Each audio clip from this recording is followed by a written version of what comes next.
Airports जहाँ पर हवाई जहाज़ की लैंडिंग और टेक ऑफ होती है, जहाँ पर उनका हैंगर होता है, और फिर terminals, access roads, waiting lounge, runways,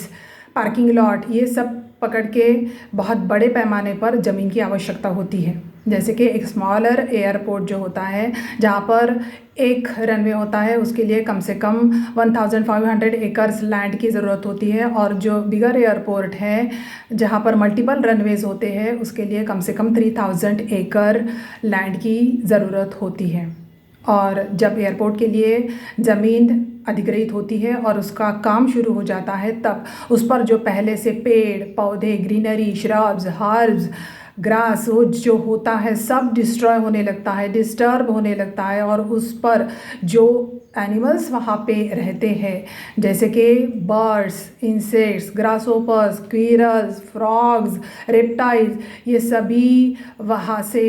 destroy होने लगते हैं, डिस्टर्ब हो जाते हैं, उनके अधिवास नष्ट हो जाते हैं, वो इधर उधर भटकते हैं और कभी कभी मर भी जाते हैं। इसीलिए ये जो डिसीजन होता है एयरपोर्ट बनाने का, वो बहुत केयरफुली लेना ज़रूरी है। और जब एक आधे सिटी में पहले से कोई एयरपोर्ट मौजूद होता है और फिर भी दूसरा एयरपोर्ट बनाने का प्लानिंग होता है या बनाना शुरू होता है, तो जैसे कि महाराष्ट्र के पुणे और मुंबई में पहले से इंटरनेशनल एयरपोर्ट मौजूद है, लेकिन इसके बावजूद भी वहाँ पर नए एयरपोर्ट्स बनाए जा रहे हैं। लेकिन इसके लिए ज़रूरी होता है एक इन डेप्थ इन्वायरमेंटल स्टडी और फील्ड सर्वे, बहुत ज़रूरी चीज़ें हैं। और इसका भी एनालिसिस करना पड़ता है कि जो ट्रैफिक होने वाला है वो उतना ज़्यादा है क्या